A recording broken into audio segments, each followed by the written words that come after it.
Welcome to రాజనీతి. Satyavardhan kidnap కేసులో గన్నవరం మాజీ ఎమ్మెల్యే వల్లభనేని వంశీ తాను ఇరుక్కోవటమే కాకుండా మాజీ ముఖ్యమంత్రి వైఎస్ జగన్మోహన్ రెడ్డిని కూడా ఇరికించేశాడు.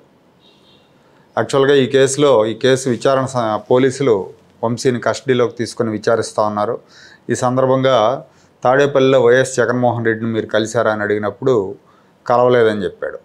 కానీ గూగుల్ టేక్అవుట్లో తాడేపల్లిలో వైఎస్ జగన్మోహన్ రెడ్డిని కలిసినట్టు స్పష్టంగా ఆధారాలు దొరకడంతో ఈ కేసు ఇప్పుడు జగన్మోహన్ రెడ్డి వైపు మళ్ళీ అవకాశాలు కూడా కనిపిస్తున్నాయి. ఎందుకంటే ఒక కిడ్నాప్ జరిగిన తర్వాత వెళ్ళి జగన్మోహన్ రెడ్డిని కలిసి జగన్మోహన్ రెడ్డికి దీని విషయం వివరించుంటాడన్న అంచనా ఉంది. పైగా జగన్మోహన్ రెడ్డికి తెలియకుండా ఇది జరిగి ఉండదు, జగన్మోహన్ రెడ్డి సూచన మేరకే ఇది జరిగి ఉండొచ్చా అనే ప్రశ్నలు కూడా ఇక్కడ ఉత్పన్నం అవుతున్నాయి. ఇక్కడ ముందు నుంచి కూడా ఈ కేసు వ్యవహారంలో వైఎస్ఆర్ కాంగ్రెస్ పార్టీ కావచ్చు, గన్నవరం వంశీ కావచ్చు, వీళ్ళిద్దరూ సెల్ఫ్ గోల్స్ వేసుకుంటూనే ఉన్నారు. అసలు గన్నవరం తెలుగుదేశం పార్టీ కార్యాలయం దహనం కేసు, దాడి కేసులో వంశీ 71వ ముద్దాయి. అంటే 71వ ముద్దాయి కాబట్టి పెద్దగా అంత తీవ్రమైన చర్యలు ఆయన మీద తీసుకునే అవకాశం కూడా ఉండదు. కానీ వంశీ అత్యుత్సాహంతో కిడ్నాప్ చేయించి అతన్ని బెదిరించి వాంగ్మూలం ఇప్పించారు కోర్టులో. ఎప్పుడైతే వాళ్ళ కుటుంబ సభ్యులు కేసు పెట్టారో కిడ్నాప్ చేశారు మా అబ్బాయినని వెంటనే పోలీసులు రంగంలోకి దిగారు. అప్పటికే అతను వాంగ్మూలం ఇవ్వడంతో షాక్ తిన్నారు పోలీసులు. జనరల్గా ఎవరైనా షాక్ తింటారు, ఇదేంటి ఇలా జరిగిందని. గట్టిగా ఎంక్వైరీ చేయడంతో మొత్తం విషయం అంతా బయటపడింది. వంశీ నివాసం ఉండే హైదరాబాద్లో మై హోమ్ భుజ అపార్ట్మెంట్లోకి ఈయన వెళ్ళటం, సత్యవర్ధన్ని తీసుకెళ్ళటం, ఆ తర్వాత అక్కడి నుంచి మళ్ళీ తీసుకురావటం, ఇవన్నీ కూడా జరిగినాయి.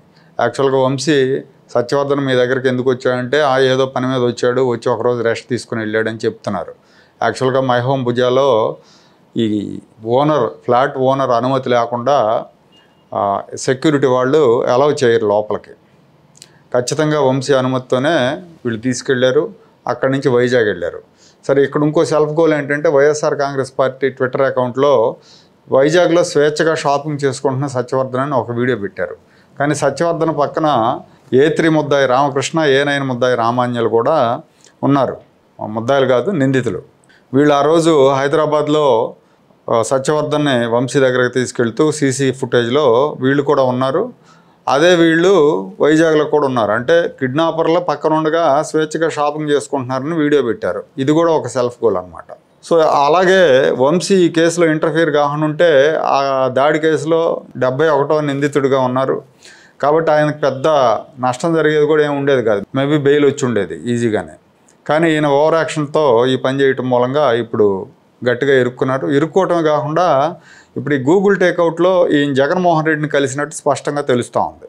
కాబట్టి ఈ కిడ్నాప్ వ్యవహారం అంతా కూడా జగన్మోహన్ రెడ్డికి తెలిసే ఉంటుంది. జగన్మోహన్ రెడ్డి సూచనతోనే ఇది జరిగిందా అనే అనుమానాలు, ఆరోపణలు కూడా వస్తున్నాయి.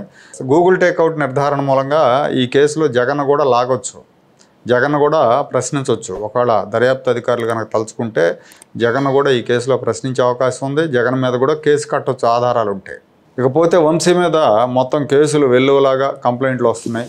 అంతకుముందు పెద్దిరెడ్డి రామచంద్రారెడ్డి మీద కంప్లైంట్లు వచ్చినట్టు ఇప్పుడు గన్నవరంలో వంశీ మీద కంప్లైంట్లు వస్తున్నాయి. భూ కబ్జాలు, చీటింగ్, బిల్లులు ఇవ్వకపోవటం, డబ్బులు తీసుకుని ఎగ్గొట్టడం, ఇలాంటివన్నీ కూడా వంశీ అనుచరులు చేశారు. వంశీ ప్రోద్బలంతో ఇవన్నీ చేశారని చెప్పి వంశీ మీద కేసులు పెడుతున్నారు. ఇప్పుడు 18 కేసులు ఉన్నాయి. ఇంకో 5-6 కేసులు ఈ 2-3 రోజుల్లో నమోదు చేసే అవకాశాలు ఉన్నాయి. ఇవన్నీ నమోదైతే కనీసం ఒక 6 నెలలు అయితే బెయిల్ రాకపోవచ్చు వంశీకి. అంటే 6 నెలల పాటు లోపలే ఉండే అవకాశం ఉందని న్యాయ నిపుణులు చెప్తా ఉన్నారు. మొత్తానికి ఈ వ్యవహారం ముందు నుంచి చూస్తే అతి తెలివితేటలతో సెల్ఫ్ గోల్ వేసుకొని అడ్డంగా దొరికిపోయారని అర్థమవుతా ఉంది.